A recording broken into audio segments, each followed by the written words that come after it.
ఒక non cognizable offence అంటే ఒక చిన్న నేరం జరిగినప్పుడు వారు అడిగిన వెంటనే పేరు చిరునామా సరైనది చెప్పడం అనేది మన బాధ్యత. అలా చెప్పని పక్షంలో లేదా తప్పు అని చెప్పినట్టు వాళ్ళు అనుకుంటే వెంటనే ఆ వ్యక్తిని అరెస్టు చేసి పోలీస్ స్టేషన్కు తీసుకెళ్ళవచ్చు.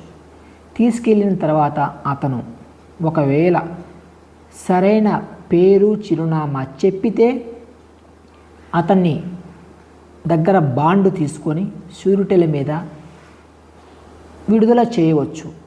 ఒకవేళ చెప్పకపోతే స్థానిక మెజిస్ట్రేట్ గారి ముందు హాజరుపరిచే అవకాశం లేకపోలేదు.